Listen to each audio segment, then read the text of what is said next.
Pinag-uusapan po ngayon, mainit po ng issue yung succession.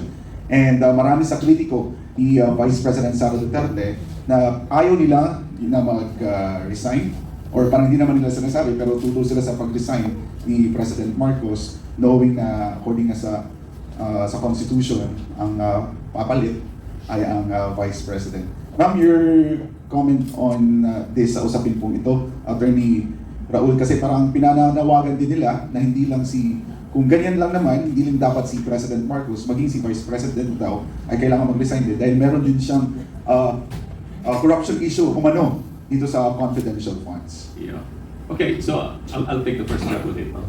Balikan ko lang yung accusation kay Senator Ivy na yung kanyang ginawa raw ay un-Filipino. Sinabi na nga ni Prof. Madona, it's not un-Filipino. It's really very patriotic. It's a patriotism of the highest order. Immediately, kinagit po yan sa aking post sa Facebook at saka sa TikTok. Pero, meron bang precedent dito sa bansa na ang isang kapatid o anak ay sabihin niya o ginawa niya ang nararapat para mapreserba ang institusyon, ang Estado? You know, it was a coincidence. No? Ngayon, naalala ko. Remember ang nangyari sa Iglesia ni Cristo? Some years back, I think a decade ago, si Ka Eduardo Manalo mismo, iniwalag niya ang kanyang kapatid at pati ang kanyang nanay para mapreserba yung institusyon ng simbahan ng Iglesia ni Cristo. Ginawa po yun. Ang Pilipino po yung ginawa ni Ka Eduardo. Hindi po. Kinakailangan niyang gawin yun para hindi po masira yung institusyon ng simbahan ng Iglesia ni Cristo. Ganyan din si Senator Amy Marcos. Masakit sa kanya yun. Nakita naman natin ako, mayak-iyak na ako nung nakikita ko sa aking cellphone nung delivery ni Senator Amy Marcos. It was a sacrifice that she has to make knowing na ang bansa natin ang nakataya. Hindi po yung si BBM na. Ang nakataya po rito is not only the presidency but the whole country. Sabi natin, he is the Commander-in-Chief of the Armed Forces of the Philippines. Na being Commander-in-Chief, you have to be always of your sound mind. Kung sakali mang makatulog ka, gisingin ka kung kinakailangan dahil merong mga emergencies like calamities na nangyayari. Sinabi na natin na yearly aabutin natin itong mga multiple calamities dito sa Pilipinas, dulot ng bagyo, baha, ng lindol. But more importantly, in global situation, the President is the chief architect of foreign policy.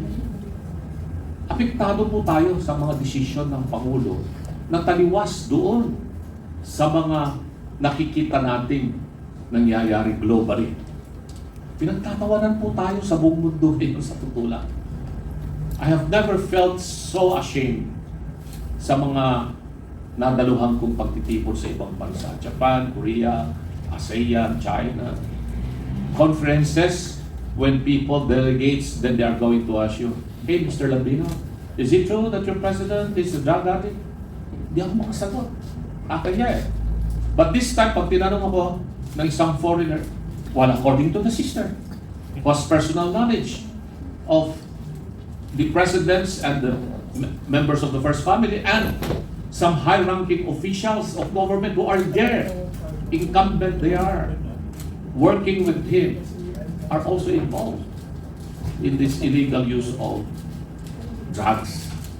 Hindi naman po ito fentanyl eh. Sabi nga ni Doc Marna, yung fentanyl is a regulated drug, is a prescription drugs na ginagamit yan para maibsan yung pain in order to Pero you cannot equate yung fentanyl sa cocaine. You cannot compare orange and apple at the same time or a circle and a square. Magkaiba po yun. Huwag nilang baguhin yung narrative dito. At saka, yung pinag-uusapan natin dito, no?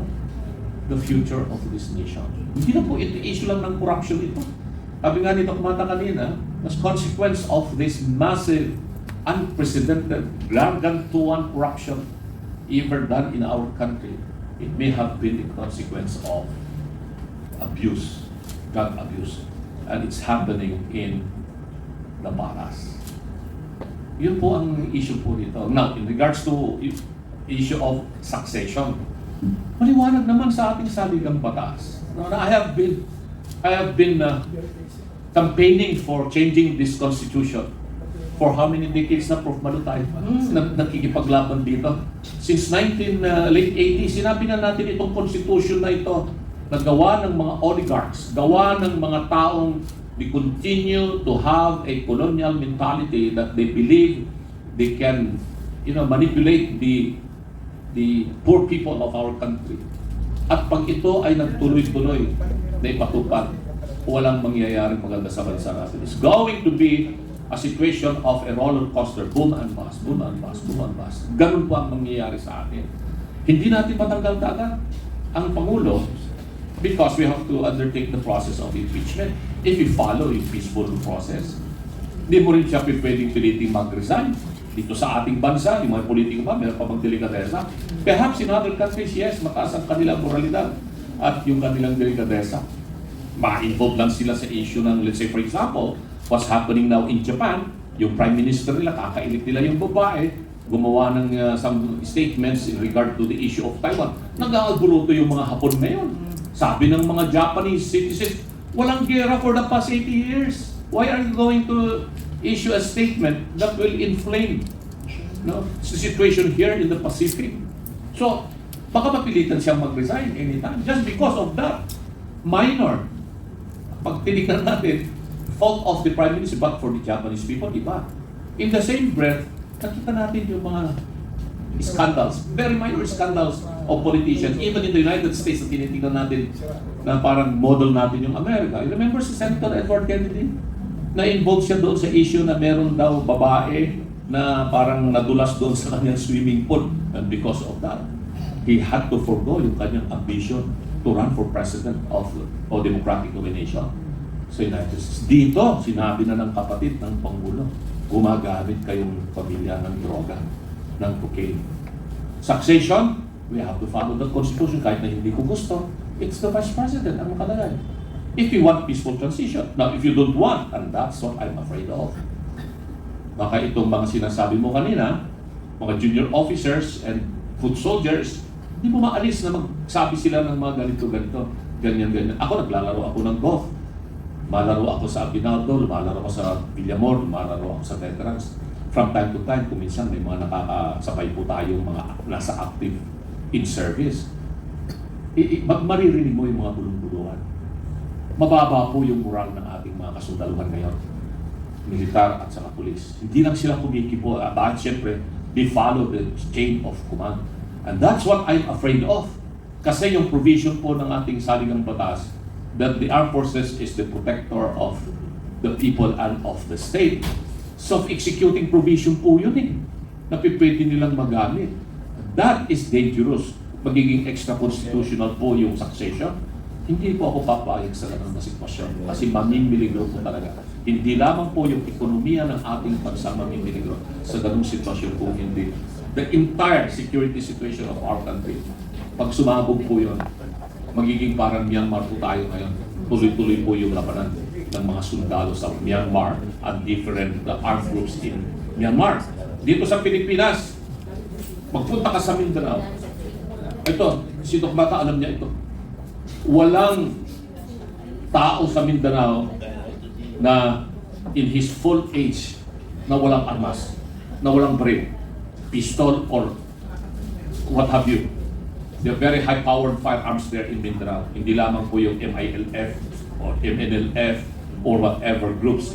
Even Christian groups in Mindanao, they have their own firearms. And there are thousands and thousands of loose firearms in Mindanao. Same is true here in Luzon. You go there in Northern Luzon. I am from Northern Luzon. Ilocano. Apo, mong ati sa saatay kita. Amyanan. Nangangaruna dita probinsya iti Iabra.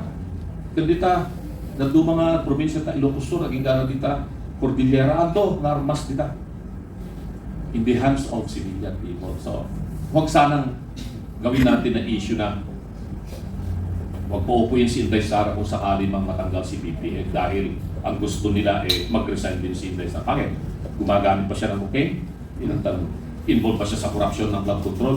Yung 25 million lang yung kanilang pinupukol na issue na confidential and intelligence. Kumpleto na po ng dokumento yan, sabi ng Commission on Audit. Wala pong corruption. Kung baga, confidential na pinapalaki lang itong mga issue ito na talagang takot na takot sila kay Inday Sara na siyang susunod at Pangulo ng Pilipinas sa 2028. Yun lamang po yan.